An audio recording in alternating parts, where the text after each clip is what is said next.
I have accepted the role of Primogen for Clan Malkavian, the dreadfully winsome label applied to the particular strain of vampirism I suffer, so named for some supposed vampire father figure of old, more poppycock grown from a backward culture that seems interminably drawn to children's tales and the fiction of Victorian romance, when it should concern itself with the science behind their suffering. No matter. For I have taken this office for no greater reason than to advance my research. I must make mention, however, that even among my would-be peers in this governing body of vampires, the level of paranoia and superstition is frightening.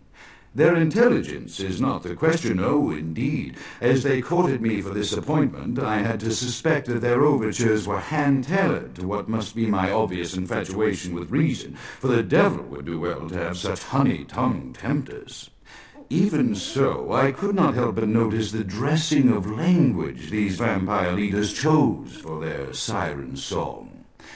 Whether it is born of habit, from addressing their unwashed, ill-educated subjects, or from their own deep-seated beliefs, their linguistic flourishes belie a faith in superstition over the providence of empirical reason that must be an all-pervasive theme in this society of darkest night.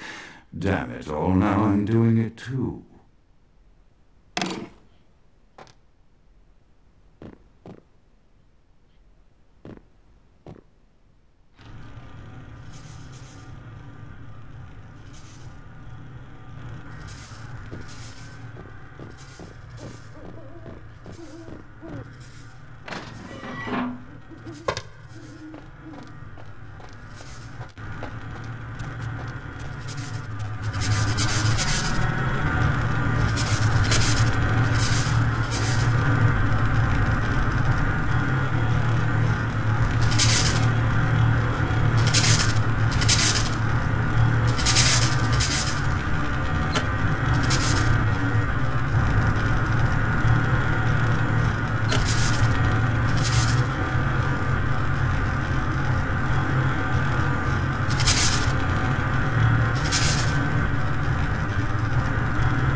frequency and direction.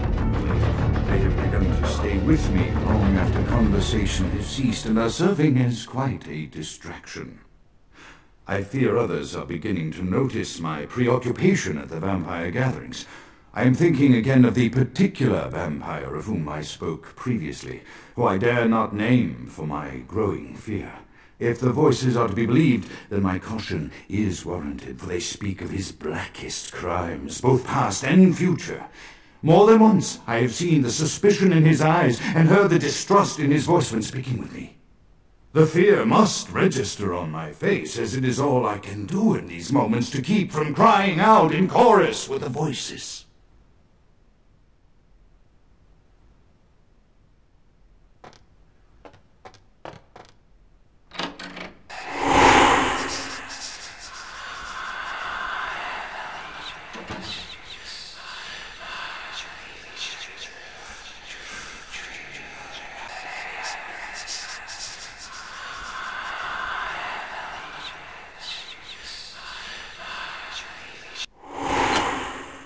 I am no longer safe. I know it. The voices have proven themselves authentic, and I have withdrawn from the Vampire Society entirely. My absence will no doubt draw attention, but I could no longer hold my fragile composure around the ravenous eyes of my vampire peers, especially not around him. The voices compelled me to make what I fear is a Faustian bargain, but I had to, for their demands are constant and merciless. I have secluded myself within the mansion. I know he will strike out at me. He will go to any length to achieve his ambitions, and he knows it, I know. I have taken precautions to protect my beloved wife. Her cure will have to wait until our immediate safety is guaranteed. The mansion was constructed with security in mind, but at that time I was not privy to the full range of vampire capabilities. The voices echo in the twisted corridors of my psyche, dark whisperings of a macabre and formless menace, the approach of which portends an end to all of this.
Grout is dead?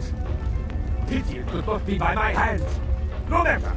Soon yourself made kings, and false prophets, and all who bear the mark of the beast will be washed from the earth for the coming of the Lord.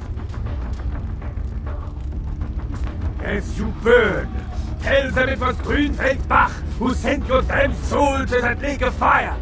All agents of Satan shall return to whence they came. Yes.